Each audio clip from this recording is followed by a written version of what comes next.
Howdy, howdy to all my beautiful people. So, thank you for coming back. Welcome. In today's video, I want to dive into a couple things on the Vette. So, I think in this video, I'll be messing with my driver's seat adjustment, trying to make it a little bit more comfortable to ride in. I do have a pretty decent fuel smell in the car, and I think it's a little bit more of a smell than I'd expect just from like a loose gas cap, if you will. Like I previously mentioned, that's what the previous owner told me, so we're going to look at that. And I also want to look at why the steering wheel is slightly wobbly, like you can kind of grab it and move it a little bit. So I want to see if it's just the hub adapter or if it's the whole steering shaft itself has some play in it. So yeah, let's get into it. Alrighty, so I pulled this little back piece, or decently big diamond plate steel firewall, I guess, if you will. Pulled that out. So now we're just looking at the fuel cell and openness. So what I was trying to do was pull that piece out so I can maybe come in from the back here to get to the back two seat bolts, because I can't see them and these seats don't slide. So I'm gonna have fun playing with the seat. But it's kind of nice that I did this, because I thought that these two have bad seals on them. Obviously, this is where you fill the tank from, and then this is just like a the fuel level sensor, or not sensor. Yeah, fuel level sensor. So you can see the a little bit of shit around it. I figured they just had bad seals, and that's why the car had gas fumes in it, and it you have to drive with the window down. But come to find out, it looks like this line, look at that, it's finger tight, on the pump is leaking. So that would make sense as to why it smells as strong as it does. So it's good I pulled that piece out. I'm gonna take care of this. All right, I just tightened up the fuel line. I also wiped up the area a little bit. So now let's see what happens when I hit the pump.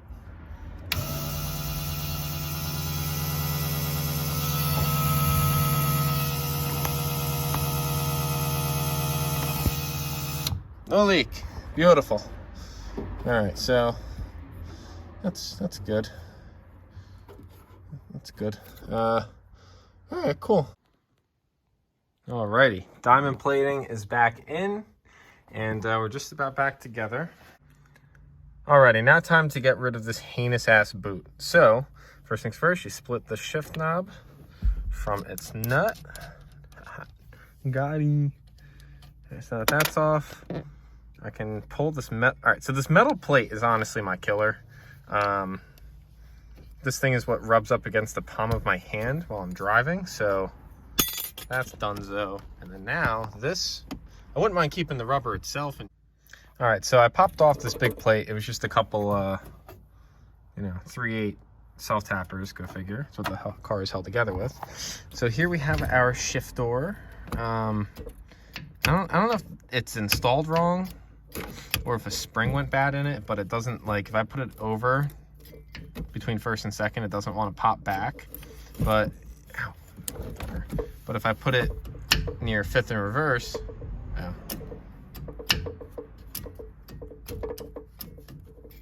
I don't know, it's weird. Like, it's not springy, it doesn't spring back in place. So that's whatever, I guess.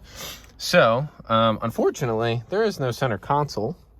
It looks like it's there because of this plastic, but it's actually not. So that's unfortunate, but anywhoosins. I'm gonna put this thing back together. The window switch fell down because the mounting tab for it is broken. I mean, are you surprised? I'm not. So I need to put this back up there, try to secure it maybe a little bit better, and yeah, go from there. I'll probably keep this rubber boot itself on. I can drop it down low, like down to around here, and it doesn't really bother me much. It doesn't touch my hand. I can actually grab my favorite white ball in the world and fondle it as much as I need to. So I'm gonna start putting her back together. Alrighty, she don't look the best, but she works for now. So basically what I did was I took the most upper, I guess rectangular boot section that the metal piece was popped into. I flipped it inside out. I took this whole piece off. Of course, these are just self-tappers again. And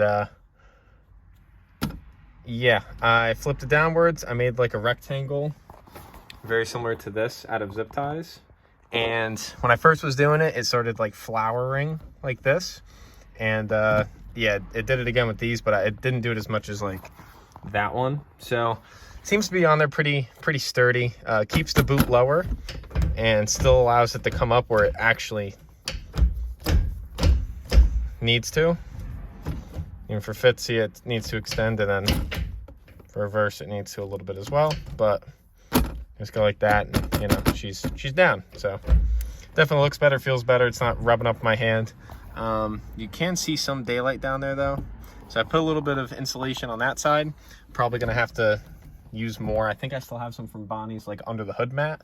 So it would be nice to do all, you know, nice piece of insulation down there, or at least the whole tunnel, but not worried about that. So shifter's good. All right, so obviously she needs to be cleaned up in here. Yeah, if anybody was wondering, that's what that looks like. So, oh, I didn't realize that's cut and welded. Nice. Hopefully that holds up. So, anywhoosins. Originally I was thinking about pulling the four main bolts out from the seat mount and putting spacers up front so it tilts it back, right? Well, you come to the sides of the seat, the bolt was in the middle hole here, and then back here it's also in the middle hole. So it looks like just off of the side mounts I can actually tilt the seat. So I'm gonna try to do that. It's gonna be a pain in the ass getting to this one. That one I can get to, so I'll make it work.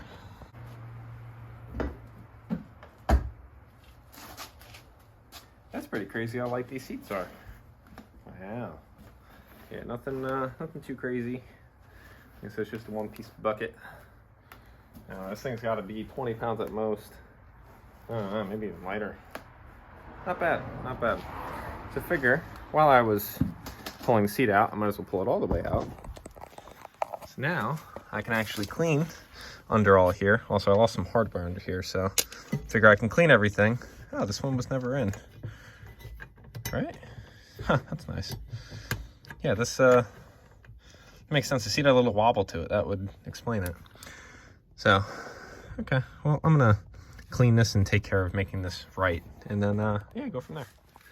Alrighty. So originally I only pulled, I don't even know where the bolts are. I pulled the 4 bolts out of the side rails for the seats.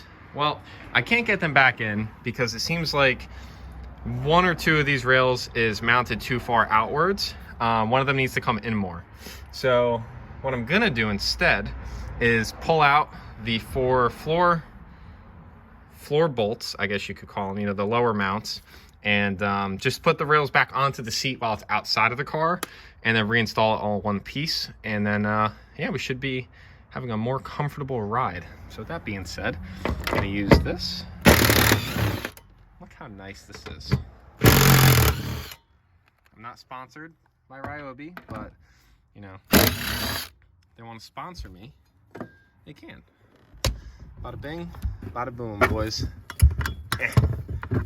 Come on, there we go. All right. I definitely am more comfortable sitting in it now, so it's nice. It's we did good. I'll show you. Oh my god, show you what we're looking like. Ow. Yeah, so she's in there. She's as sturdy as before. Well, a little bit sturdier actually than before, but yeah, she looks good. She look good. So that being said, now nice. Yeah, clean up all my stuff. I'll finish vacuuming out the car. I will be resetting the passenger seat as well. I'm probably doing the same thing just to give the passenger a little bit more comfort, but I'm not really too worried about that today.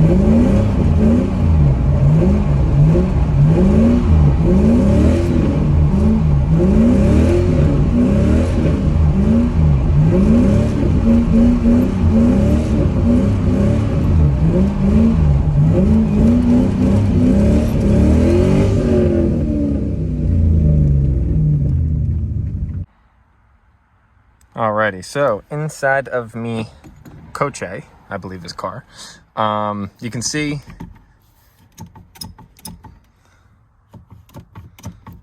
the wobble that we have, and for having manual, there you go, there's some for you. So with having manual steering, you know, it's a little rough having that much movement, and on top of that, trying to work this thing as literally as hard as I can to turn. So I'm going to pop off, I believe it's 2, 4, 6, 8, 9. I'm going to pop off the 9 Allen key screws. And then from there, I'm sure this piece will come out. I don't want to try to pop it out and break it. I don't know if it goes in like before, whatever. I don't know. I've never played with steering wheels really. So I'll pop out these 9 Allens, and then, yeah, we'll take a look and see what's going on. So today marks, I believe, 1 week and 1 day of being able to daily drive this car. And I have just been doing that. I have been daily driving it. This video is probably shot across at least 3 or 4 days worth of stuff, just doing little things here and there. And I gotta say, it's fun. You know, it's a really fun ripper.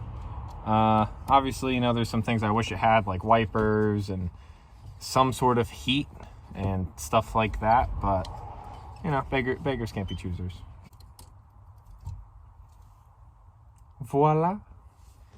So I'll shove that up there for now. Looks like this whole thing just wobbles.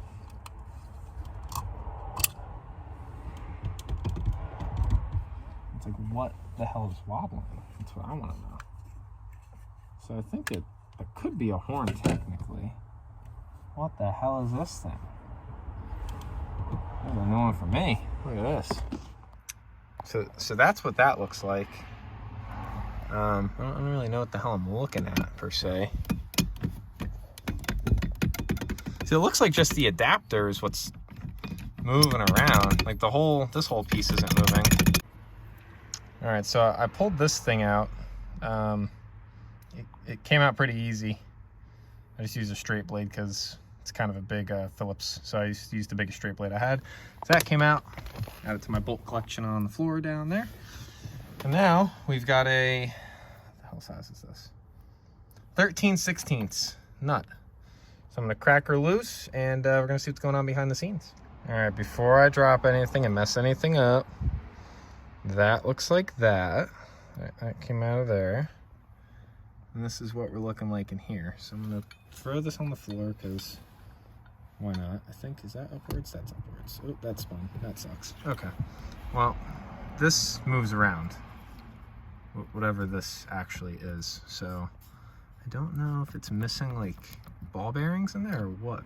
Oh, that's a spring. I found a spring. Okay, we're gonna take that out too.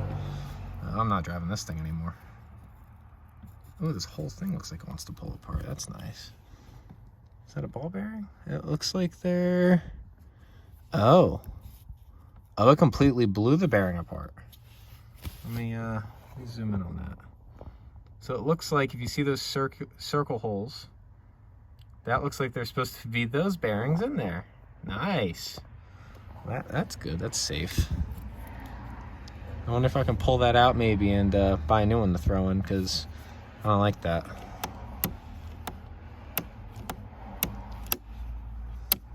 So why doesn't that work? All right, so another funny thing. My left blinker works, right? And that pops back up. My right blinker doesn't, though.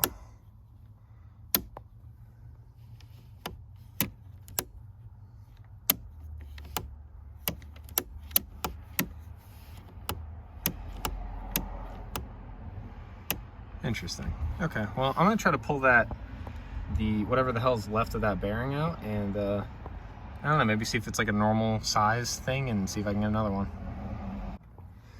All right, so I didn't measure nothing yet, but I counted this out, and it's supposed to have 14 balls in it, right? So I have 11 right here, and there is the final 3. 1, and 2 and 3 are tucked back in that crevice. So I'm gonna try to get them out with this little doohickey, and this thing just looks horrible inside of here. Is this all metal? Oh, that looks nice. Like, is that ball bearing material, or is that from the hub adapter itself? I'm gonna take a guess and say the hub adapter. But I'm gonna try to get them out, and depending on how things look, maybe I'll try to rebuild this and re-grease it and put it back in correctly. But I don't know. I don't know if it was installed wrong. I don't know if it's just bad and worn out. Kind of hard to say, but if I pack it with some good grease, then I don't know, maybe she'll last longer. But I'll still end up measuring this, and I'll probably see how available it is to get one. It really wasn't hard to pull this off, so. Alrighty, so I just cleaned everything up. Cleaned all my shiny balls. So now I'm going to find some grease in my mess of shit and see if we can successfully rebuild a ball bearing that probably shouldn't be rebuilt. Alrighty, so I'm getting grease all over my phone, but as I clean that up, threw a bunch of grease in it, swirled it around a few times to try to, you know, spread it evenly across all the orifices. And now I'm going to go for putting this onto there, packing it with grease, and then loading up every single ball and doing the same exact thing. And then I believe this spring butts up to it. So I think this is what's supposed to hold the, you know, the balls into the carrier, we'll call it. So I don't know, we'll see. Alrighty, so we are all in. Don't know if I used too much, not enough, whatever case may be. So that's all that. So I think what I'm gonna do is shove this into the steering column first, and then I'll probably lube up one side of the one side of the clock spring, if that's what this is. I don't know, this spring. I'll goop up the one side that's going to be actually just about touching the bearings. Yeah, so I would like to get as much grease in there as possible, just because, why not? More lubrication, the better. Come on now. All right, so it's in there. I promise it looks like it's all the way in. So now I guess I will be loading up the surrounding area with grease, like that's, you know, right there by the balls, and shoving the spring into there. And then I believe that will hold it pretty damn solid. At least, you know, in my brain, that's how that works. And yeah, that should take care of the really bad wobble issue, and then we'll see if it holds. So this coconut head looking thing also came out earlier. So I just saw these two slits on either side of, I guess, the column. It's the goop poking through. So it looks like this actually slips down onto there and locks in the spring and the bearing that's back there. So I'm gonna finagle this thing in and we'll go from there.